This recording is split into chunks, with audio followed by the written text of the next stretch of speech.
Well, my watch is reading 4 o'clock, so I think I'm going to get started here as people trickle in. Thanks again for joining us on our Thursday webinar series. We are really excited to have our speaker today. But before we get started, just a little bit of information about us, about Crow Canyon Archaeological Center. We're a nonprofit research and education center in Southwest Colorado, and we're located near Mesa Verde National Park. If you'd like to learn more about us, or this is your first time coming to one of these, or you're seeing this on YouTube, check us out at crowcanyon.org. You can email us at info@crowcanyon.org if you'd like as well. Again, I know we're all old hands at Zoom video conferencing at this point, um, but I just want to say a couple of ground rules here. Make sure if you've got questions that you have them, you put them in the Q&A, not in the chat. I'm gonna repeat it again. Put them in the Q&A, not in the chat. Um, if you miss anything here, we're gonna maybe have this up on YouTube, so you can always check there too. Um, I'd like to take a moment to give a land acknowledgement. So the Crow Canyon Archaeological Center acknowledges the Pueblo, Ute, Paiute, Dene, Jicarilla Apache, people on whose traditional homelands our campus sits. With the work we are doing at Crow Canyon, we seek to bring light into the darkness of memory that these lands, waters, wildlife, and her descendants hold as a result of policies of removal, genocide, and displacement. We seek paths that support and align with Indigenous people and communities. With gratitude, we honor the contributions of present-day Indigenous communities, descendants, and colleagues with whom we partner, who have helped guide our work and our mission. If you'd like to maybe consider donating to our webinar series, you can scan the QR code here. If you'd like to see more of this kind of content out there in the world, I'll leave it here just for a beat if you want to scan this. We've also got another QR code coming up on the next slide, if you are so interested. So we just want to give you an invitation that Thursday, October 9th at 4 p.m. Mountain Daylight Time, we have our Crow Canyon annual meeting. If you would like to join us, you can RSVP at this QR code here. You can scan it. I'll leave it here for just a beat. You can also go to our website and just Google this. Okay, so next week we have an awesome talk lined up with Dr. Matthew Pales. And then the week after that, we have another one on the topic of Montezuma Castle National Monument. So be sure to register for those. Okay, so let's introduce you to our speaker today. So Cassidy Schoenfelder is an art historian and geography Ph.D. candidate at the University of Arizona that's based in Tucson, Arizona, which are on Tohono, O'odham, and Pascua Yaqui lands. Born and raised in the sacred Black Hills, she is a citizen of the Oglála Sioux Tribe and of Irish, German, and French Canadian descent, researching assertions of Indigenous self-representation within public lands. So I'm going to turn it over to you, Cassidy. It's all yours. Amazing. Thank you so much for that introduction. I appreciate it. Getting my presentation up here.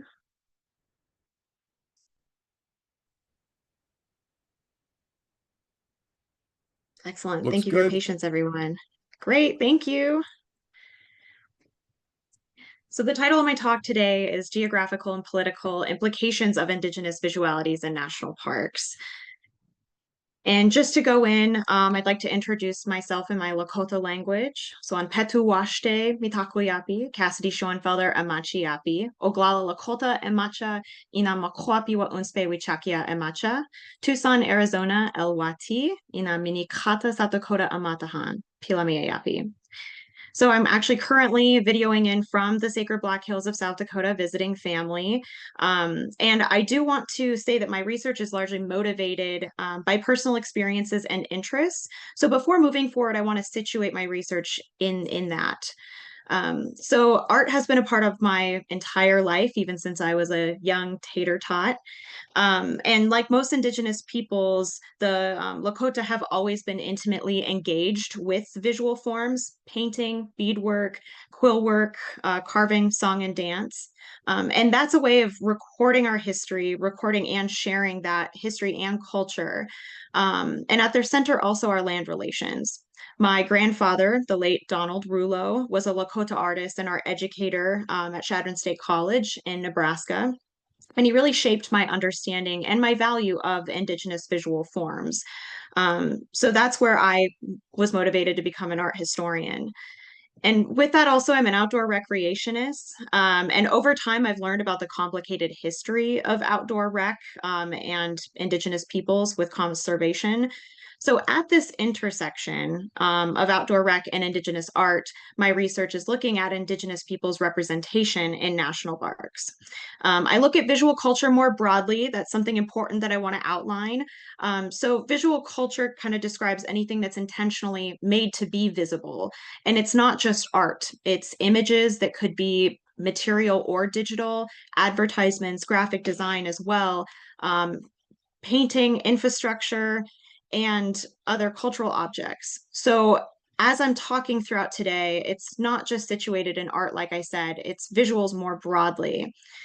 Um, and why I think Indigenous representation, as I see it, has these implications is an example with Mount Rushmore National Memorial. So, what my Lakota people would call the Six Grandfathers. It's a sacred site. And the last time that I was there, right before you enter the memorial, you see off to the side a sign that says, "We are still here." You can ask questions like that, and you're wondering like what is necessitating the need for a sign like that, and how does this sign and this statement relate to tribal self-determination, like existing efforts in the Black Hills with the Hasapa land back movement, or elsewhere in other parks or other public lands. What I argue is that there are limits to tribal self determination efforts in public lands if we are made invisible, if we do not have representation, if we are written out of history.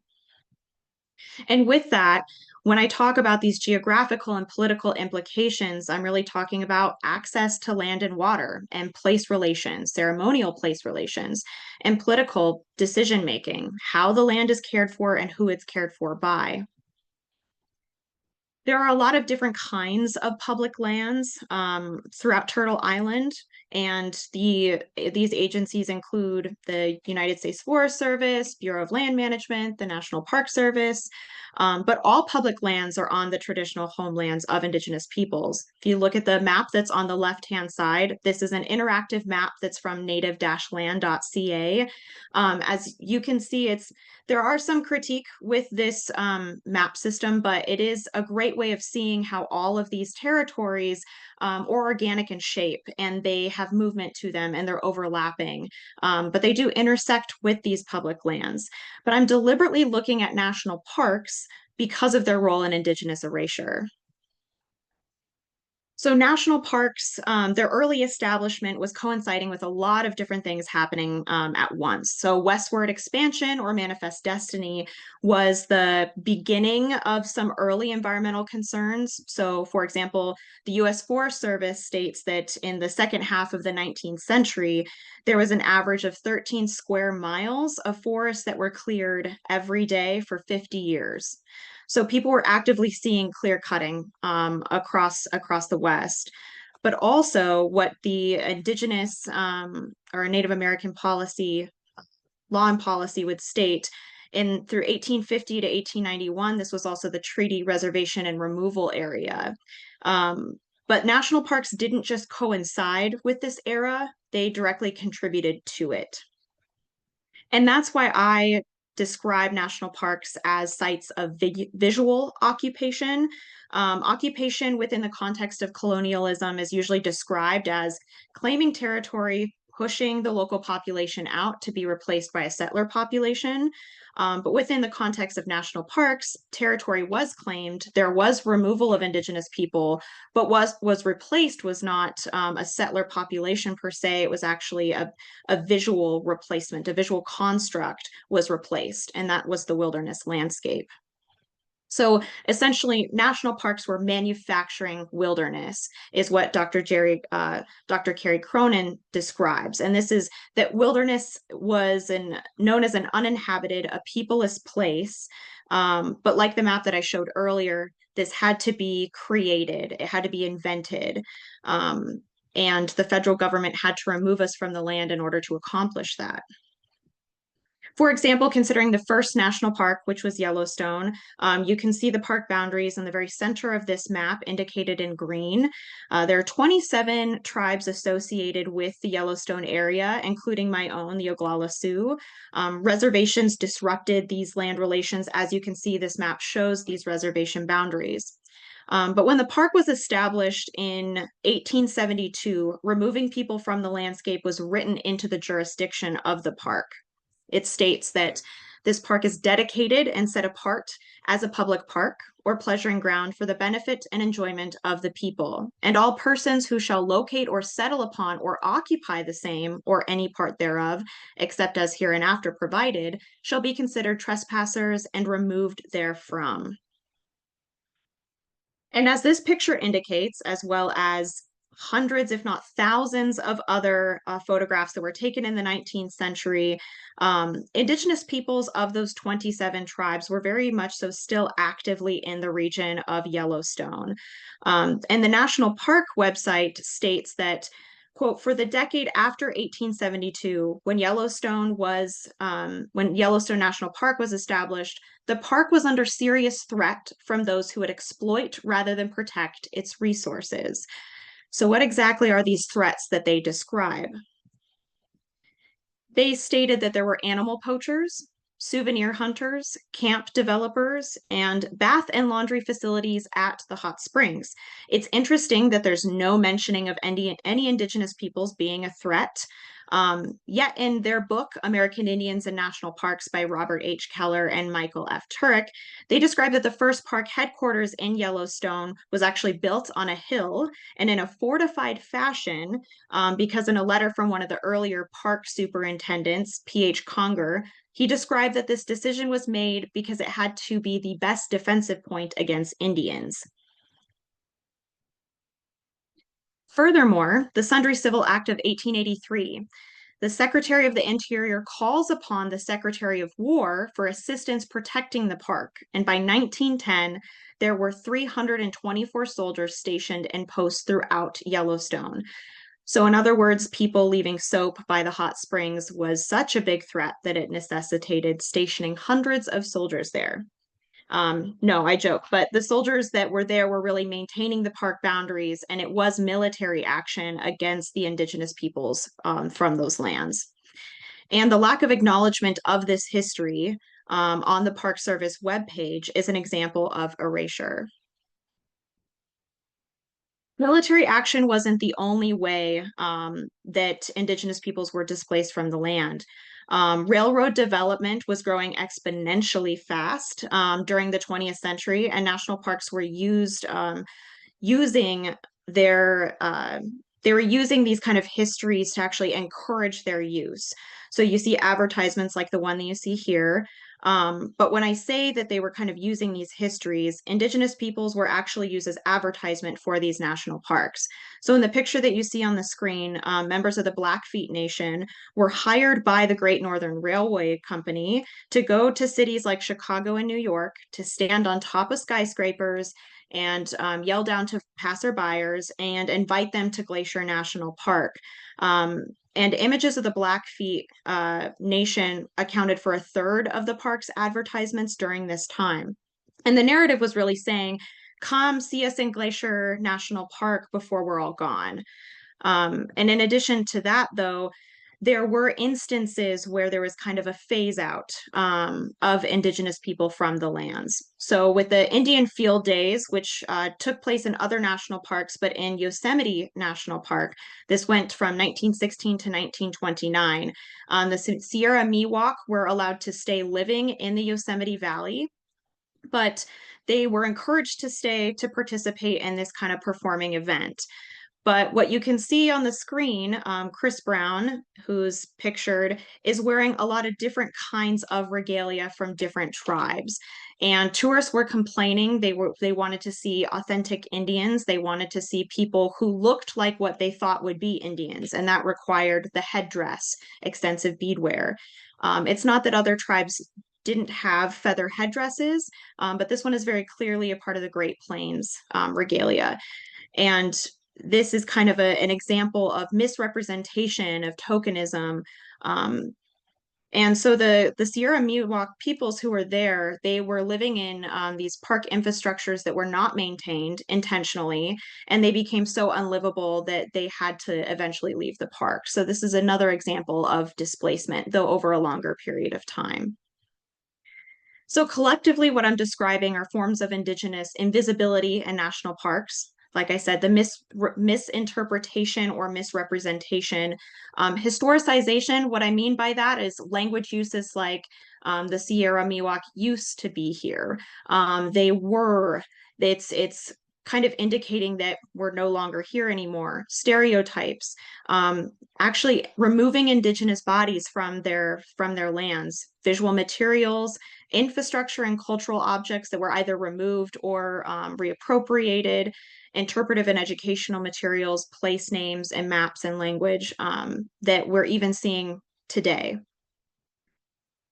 Now, assertions of Indigenous self-representation looks differently, and it's beyond just acknowledgement of that these people were here. So I do want to take a moment to just describe what I mean by self-representation. So Indigenous representational politics has been a cultural issue for a very long time, but it's one that's addressed by the Tulalip and Swinomish artist Matika Wilbur in her project called Project 562. She traveled across Indian country, documenting people in their communities and gave them agency in choosing how they wanted to dress and where they wanted to be photographed. And considering self representation, it means having control and agency over how we are represented. So, thinking back to the Indian Field Day slide in Yosemite, there was an Indigenous presence in the park, but this was a misrepresentation and exploitation, not for the benefit of the Sierra Miwok. Chris Brown did not have control over his own regalia. So in this particular project, people can decide if they want to just be wearing their hoodie and their beanie, or if they want to be shown wearing traditional regalia or even modernized regalia as well. So this project is a really beautiful, beautiful way of kind of reclaiming photographs of Indigenous peoples into a way that really shows a genuine and very contemporary view of how we want to see ourselves and how we want to be seen. Now, I've been talking about visual culture in a very Western and very objective way. However, Indigenous visual culture is always already connected to place and territory, history and futures, ceremony, and language. And these are the 4 points of Tom Holmes' Peoplehood Matrix. And the author developed this matrix to convey an interconnected and holistic Indigenous worldview. So, what they describe is to disrupt any one of the 4 points in the matrix can create the loss of an Indigenous identity or culture. Any one of these are disrupted or lost, then that's disrupting the whole culture. And I emphasize from an Indigenous visual cultural perspective, these 4 points contribute to the production of Indigenous identity and culture as well. So it's never just beadwork or just a painting or just clothing or a story. These kinds of visual forms are always connected to these 4 points. This is another reason why Indigenous self-representation matters in national parks. And within the context of Indigenous data sovereignty as well, Indigenous visual forms, these cultural practices, they are data. They're living examples of connections to place, legal claims to land, familial ties to land. All of this is conveyed through these visual forms. And this is exactly why I focus on Glacier Bay National Park and Preserve in southeastern Alaska. This is the home of the Hoona Tlingit. So I'll dive into first talking a little bit about the history of this park in particular, but describe how they are making moves forward for Indigenous self-representation. So in 1925, it was established as a national monument. And what's really interesting about this particular moment in time is that the Tlingit are told that they can continue food gathering and hunting practices. Um, and this is a different occurrence because the Hoona Tlingit people were actually forcibly pushed out of Glacier Bay area in the 1750s because of an advancing glacier. As the glacier receded, they continued to go back for food gathering. And this continued for a very, very long time. They currently, most of the tribe lives in Hoona, Alaska, which is about 30 miles south of Glacier Bay.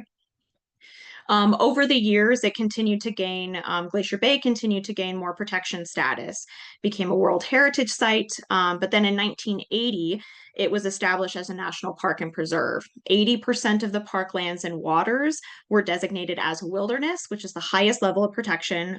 So fishing and commercial fishing are banned at this time.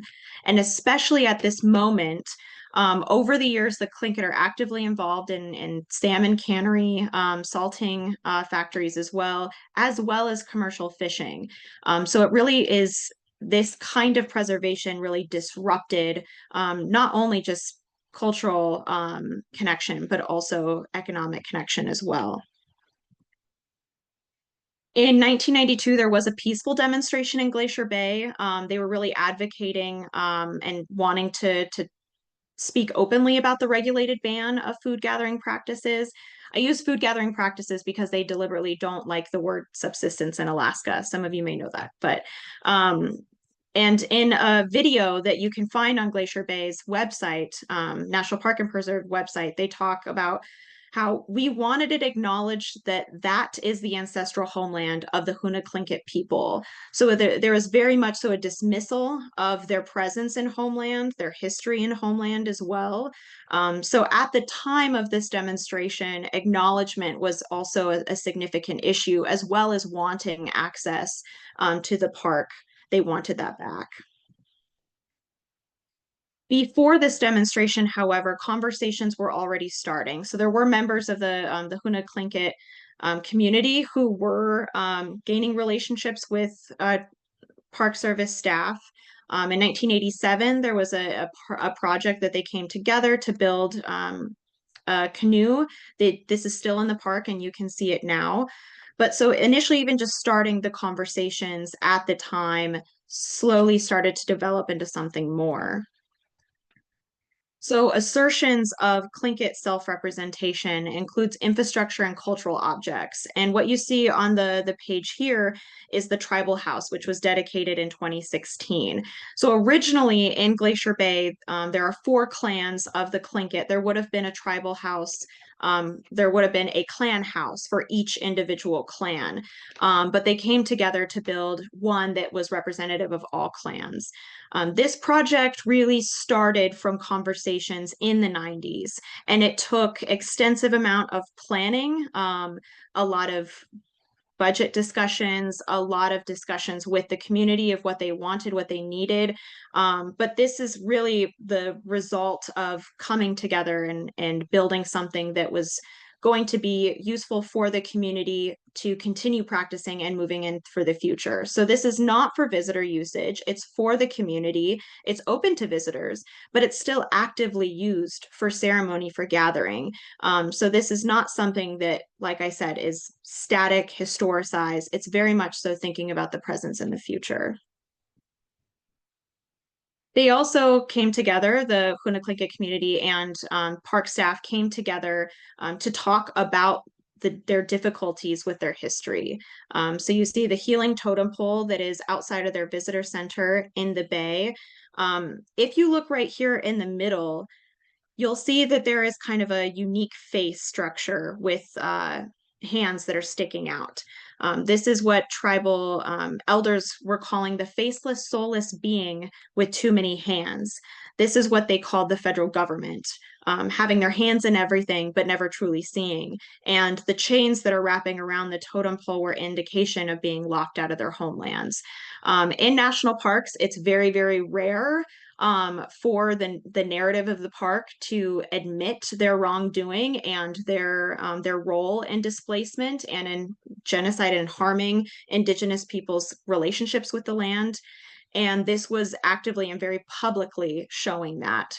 Above on the totem pole is their memorandum of understanding from 1995, a very important document for not only acknowledging their relationship with the land, but also their coming together. And at the very top, there is the tribal house that's there, being held up on one side by a Park Service employee and on the other side by a Tlingit individual.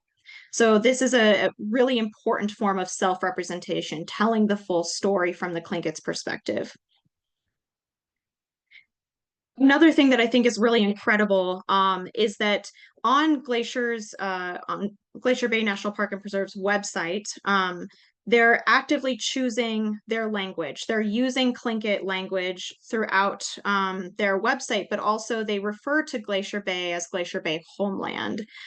If you think for a second about the difference between calling a place a park, that's a place that's temporary, a place that you visit only sometimes. A homeland is a place that you live, a place that you stay. So by changing their language to talk about Glacier Bay homeland, I hear Park Service staff refer to it as homeland. Same with the Tlingit community members. But to actively display it this way and to show it really as it's a perspective shift of what that land actually means. Also graphic design and logos. Both the Hoona Indian Association and the National Park Service came together to create a logo that showed their specific relationship. That is used throughout the park as well. Interpretive and educational material, like I talk about. It's almost difficult to find at this point in time something that doesn't mention the Tlingit. Whereas if you look at previous brochures or even the Fair Weather, which was the Parks magazine that came out, I believe, in the 80s, those early examples almost had they didn't have any mention of the Tlingit whatsoever for several years. And then slowly you start to see more integration of talking about their connection with the land. And now there's just it's a beautiful display of the information that they're sharing. Also, I would say that these projects of coming together that are examples of centering Tlingit self-representation have also led to other co-management initiatives. So this is bringing Tlingit back into their homeland with food gathering opportunities. In the 90s, there was a memorandum of understanding to return gull egg harvesting. This was a congressional act that was made to allow for this to happen again. And then also berry picking, there's other opportunities, and these are often funded trips from the National Park Service to bring them those 30 miles from Hoona up to the park to do this. So I'd say like embodiment is a great example of this as well. This photograph was taken August 22nd of this year. And I think it's one of an astounding example of self-representation. So if you look over to the left of this image, this is one of the park entry signs for Glacier Bay. And they created two totem poles to place on both of those entry signs. So most people visit this national park from waterways. So there is a welcome sign that's by the park dock as well. So they placed a totem pole there as well as here. So here's that other picture that's of that. And I think that was sad. I was in Glacier Bay all summer. Unfortunately, I had to leave to go back to school right before this event happened. But it was a really emotional event. People were describing how much it meant that once again asserting their own connection with the land. These totem poles will be followed up with carved Tlingit language that's welcoming visitors, and those will be placed alongside these welcome signs too. So I don't know of any other national park that has kind of established this sort of welcome with an indigenized view other than this one, but it makes a big difference. People are entering into the place. One of the more popular photographs that people will take in a national park is by the welcome sign. So this is disrupting that idea of a park that is absent of people. So moving forward, cooperative land management agreements like the one that's in Glacier Bay, it really identifies and addresses mechanisms of erasure, and that can just come out of conversations. Like with the demonstration that they had, like with the building the canoe, having these conversations and even insisting, acknowledging that we are invisible here. That can step forward with other initiatives, projects to increase Indigenous self-representation. So it's not just about more pictures. It's about, like I said, these objects are sacred. They are historical. They tell stories that are sacred. They're connecting specific families back into the land. But also because of these projects that do take time and intimate conversations, they can set the stage for more tribal initiatives and other self-determination goals. Like I said, the food gathering opportunities that they have youth groups that come into the park as well. There's so many things that they've done because of their coming together. And with that, I do want to close out with some very specific thank yous. I want to say thank you to everyone for listening, but specifically thank you to Mary Beth Moss and Darlene C, who are pictured down there with the image that Mary Beth sent me. It's an AI generated image of all of us. With Melissa Senek as well, Kathy Bolton, and communities of Hoona and Gustavus. And thank you to the Hoona Indian Association and National Park Service. But also, this is in loving memory of Don Wakish Starbard, who was a Tlingit elder and artist, became one of the first tribal house managers as well. He recently just passed, but within the first few minutes of meeting him, he started introducing me to others as his friend.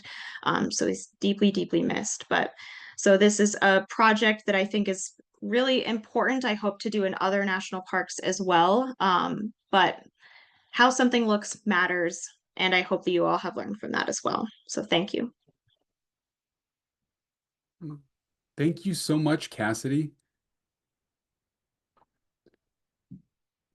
Here, so I can kick off some questions just for everyone. Make sure to put your questions in the Q&A. Man, I've got this. That was a great presentation, by the way. Thank you. Thank you so much.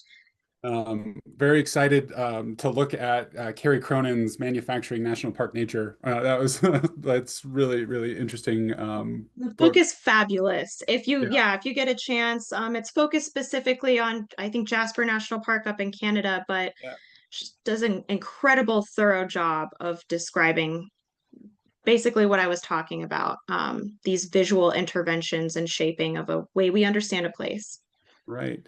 One of the things and kind of bigger themes that you're t discussing here, or kind of like that, at least that I can kind of see, right, is this kind of human environment dichotomy that we do all the time. Can you speak a little bit about that in like in national parks and where you see that coming up and problems or solutions or anything in your experience?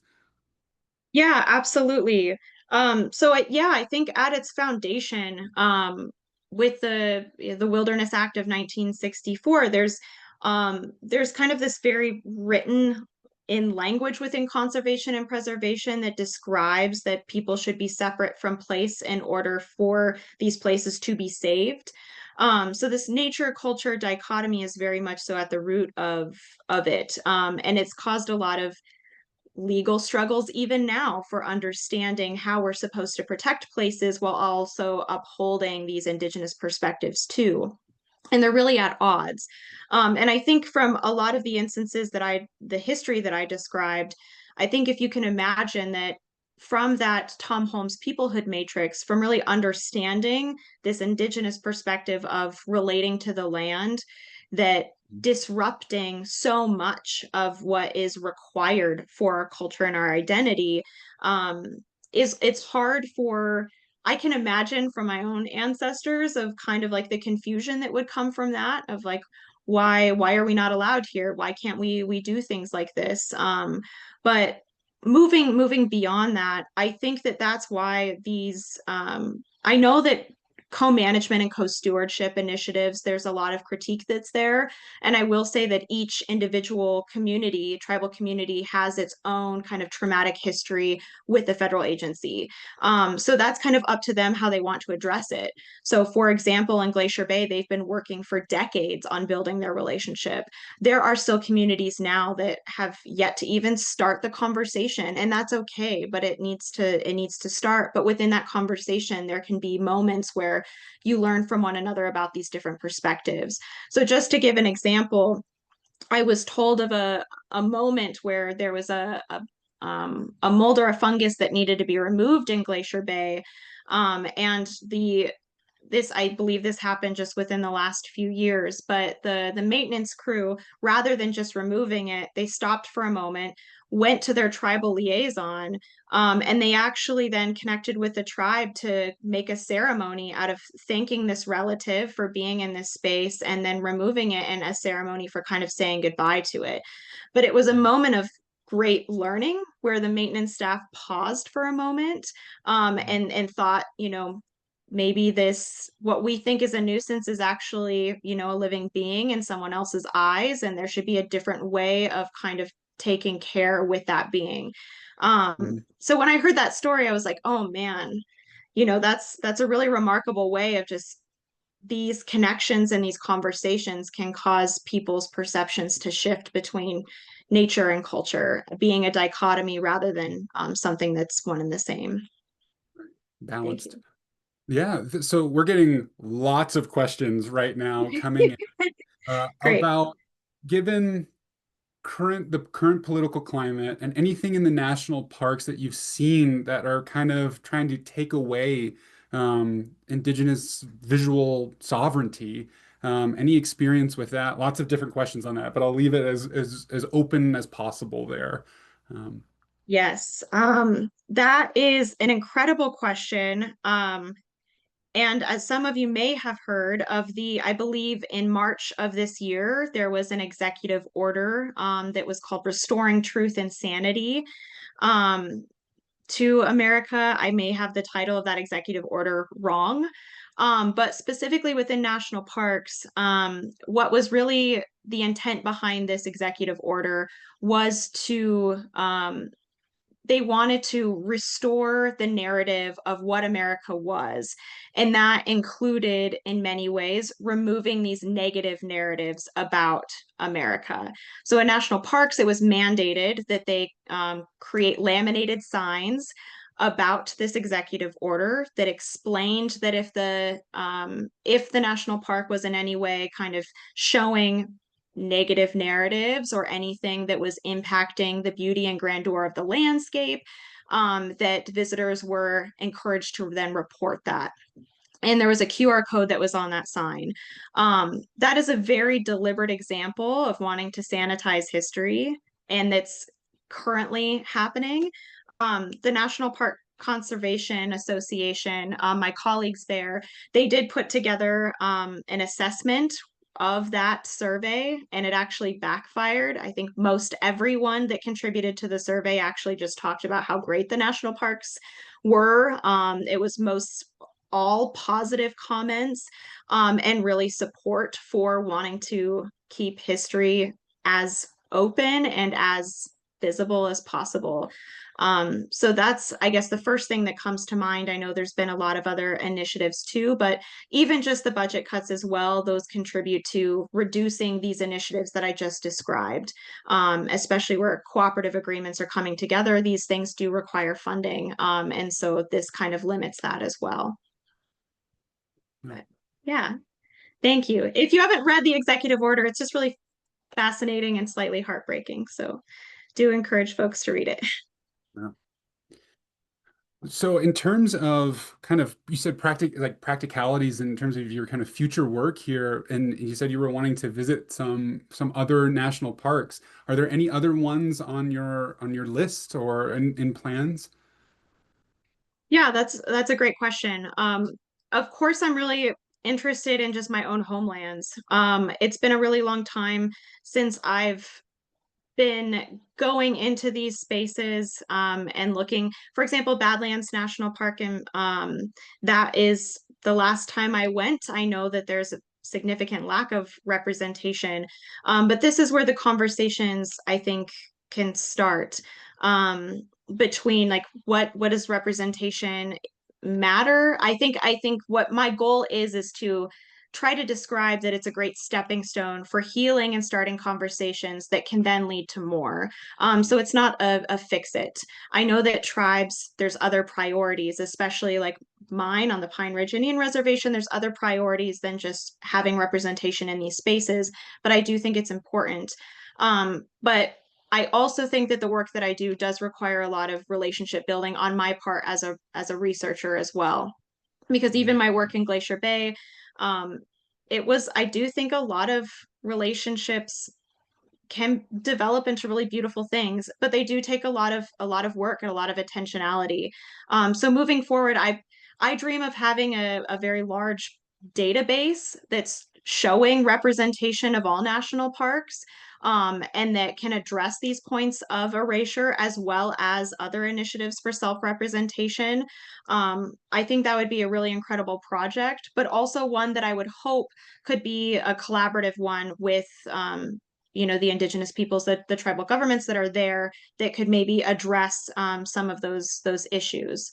But yeah, that's a great question. We've got another specific one. Were you looking at are you looking at only national parks or any units maintained by the Park Service, like national monuments, national historic sites, things like that? Yeah, that's a great question. It will definitely develop there because of the early history with national parks being very aesthetic. Right. Um, Absolutely having artists did have a hand in the establishment of national parks. So these 19th century landscape painters, those in the geological surveys that were going in to do photographs of landscapes as well. Those were sent back to DC. Those were shown to Congress, encouraged protection as well. So there's a deliberate connection with national park establishment and the visual. Yeah. But I do, of course, I think that looking at any any federal agency, any form of public lands that could and should have collaboration with the tribe, I think is important to look at. Just within the capacity of my dissertation work, this is where I'm looking right now. But in the future, I do think that's important. Yeah. We have another question that just came in. So, what advice would you give to any young tribal liaison still working with the parks? So, how do we go about building relationships with our tribal nations as political questions and impending pressure arises? Yeah, I think that's a really, really great question. And I do think that it's important to make sure that you find community in that. I Yeah, know that there are a lot of different, since I've been doing this work, there's an incredible amount of networks for people that are indigenous peoples working in conservation. Finding those networks, having that own community can help you find ways of and feeling safe to ask certain questions too. I know that that can be one of the more difficult things about doing this work, whether you're a non-indigenous park staff member or you're an indigenous park staff member. Like we kind of talked about, sometimes there's still these opposing views that are occurring, but you want to be really intentional and careful with making these changes. And you kind of know each kind of park has its own subculture within the staff and within that's own history. So how you address that and how you move forward, I think finding community is really important. Um, but then building relationships, I think, as a lot of indigenous people would say, like actively participating, being there, meeting people, saying hello. For example, when I was just speaking with some park staff about this, how when you're a park staff person or other people in other disciplines, when you introduce yourself with your name and then your job title, and then that's it, you're kind of immediately just only showing your relation to your name and your work. But from Mm, when Indigenous people give their full introduction, you're often explaining who are your familiar ties, where are you from? You're creating, you're mapping your own individual network. And mm, it's kind of a showing of vulnerability, but also offering up more connection than with the other person. So I think building relationships and thinking through it that way, but it's very personal and intimate. Spending time. It's unfortunate the amount of time that's required for really a trusting relationship, but it is necessary within the context of tribes. Yeah. relationship building, yeah, huge. Yeah. One of the other things here, I feel like I just would be remiss to kind of snap to a different question, kind of here, remiss without saying, when I think about, say, Yellowstone as a national park, very different history than, say, Mesa Verde National Park. The way that Mesa Verde was, founded, right? It was based off of the presence of archaeological sites, right? So, it leads to a really different view of what wilderness is at that park. And there was a recent book that has come out about this. I just want to show it to you. It's called Mesa Verde's Secret Garden. And it's just about how, like, the history of how to even, if it's possible, to create wilderness designation areas at that park, and the kind of back and forth between that. So it offers a really interesting, different view to the kind of Um, the complementary in a way, but also just a way to think about these, like how we go about making these dichotomies between people and environments and how that's visualized. So yeah. anyway, it's just, I guess, more of a comment, but it's Mesa Verde is To, interesting. yeah, I think to add to that, that's what's been a really interesting um, thing as I've grown in a lot of these conversations. So just to kind of point back, when I was mentioning about relationship building within or finding community within Indigenous conservation, I'm a co-leader of the Indigenous Leaders Network, which is a part of the National Park Conservation Association. Um, and at other summits that I've been to that's specifically for Indigenous people in conservation, there's still a lot of questions to be said, especially within the concept of a land back movement of how, because one specific place, just like Yellowstone having 27 different tribes in relation to that place, Mm, um, when it comes to these different kind of protections or protecting land, there it may be within a tribe's best interest to engage with a particular agency in order to protect land, even now, or if they wanted to start that conversation. But sometimes there's a lot of lack of knowledge just on a lot of people's parts, not only just the people that I've chatted with in tribal groups, but the differences between conservation versus preservation. What does it mean to be working with the BLM versus the Forest Service? What are the things that you're gaining and losing from working with particular agencies? mm, But then also it can create a lot of issues just between tribes that have interest in similar land. But mm, then going back to what you're saying as well, that these different protections can be good for certain groups and can be detrimental to some others. So this is a really, really, really complex issue that you're thinking about and thinking through. But it is important to even be talking about. One incredible resource that I found as well, that the folks at the Native American Rights Fund have been working with the University of Washington, putting together. I believe it's called the Sovereign to Sovereign database, mm, but it's a repository and it's a kind of knowledge network related to collaborative land management agreements. It's a remarkable source. I suggest that if anyone can, maybe in a follow-up email, we'll put that out there. But it really, I think it's these resources that help tribes or tribal liaisons in understanding kind of how to get started, what other thank you so much, yeah, what other groups have done, and language that they've used within theirs. For example, some cooperative agreements that I've read have only been a few pages long. In the case of Glacier Bay, I think their initial co-management agreement is only a few pages, but every single year they have a new co-stewardship agreement that outlines different initiatives for that year. But then some other places, like Canyon de Chelly, for example, I think that's a 40 to 60 page, maybe even longer document that's very, very thorough and outlines the needs and what they're doing. And so it's great to read these and to see what initiatives are happening. But I do think that it's within the language and it's within looking at these that you're kind of seeing how these binaries or how different views are being implemented or what interests there are between groups as well. We have one person that has asked a question, and would it be okay if I dropped your email in the chat here?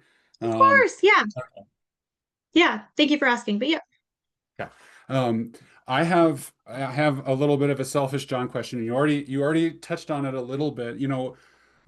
Background to this, at Mesa Verde, there's a lot of renovation going on right now, and were things in like one of the older kind of museum areas like that were dioramas.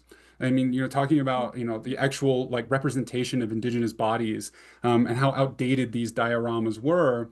And there was a lot of conversations going on about what to do with these dioramas. And one of the kind of ways that narrative went, some of the arguments were about, well, artists, white artists, made these dioramas, and it's part of the history of this park too, right?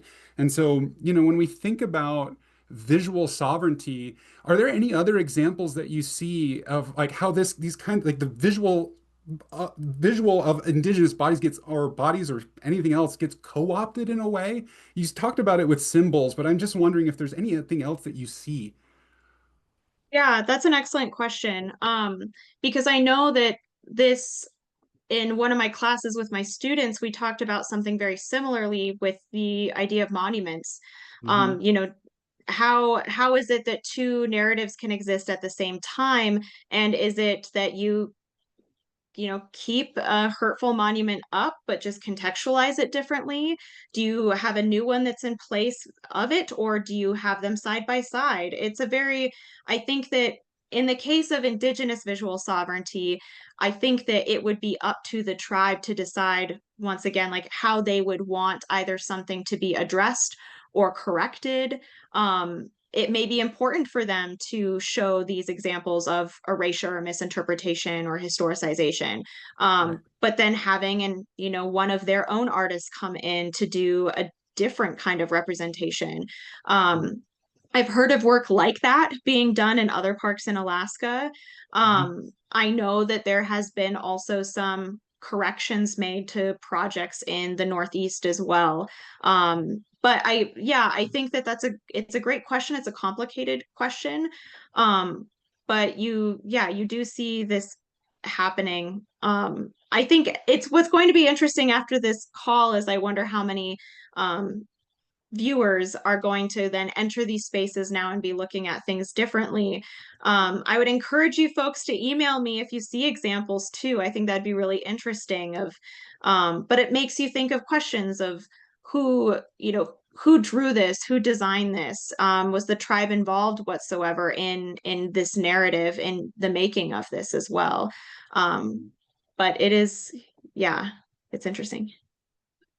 There's a lot going on right now in the chat in terms of just people saying what a fantastic presentation this is, and at Mesa Verde, some people might want to watch this.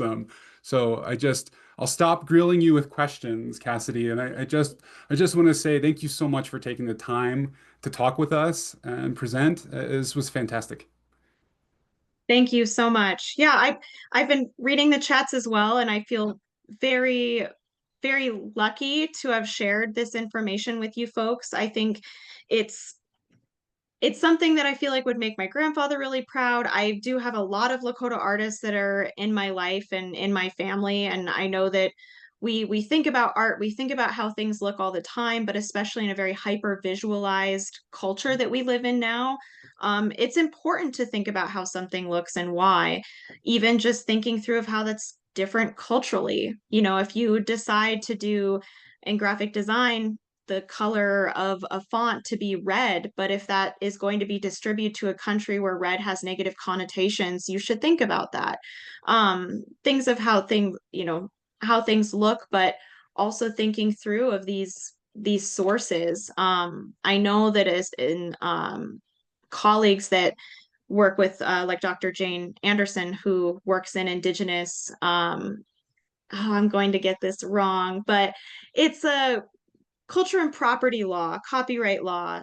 There's within an Indigenous perspective, it doesn't necessarily fit within this.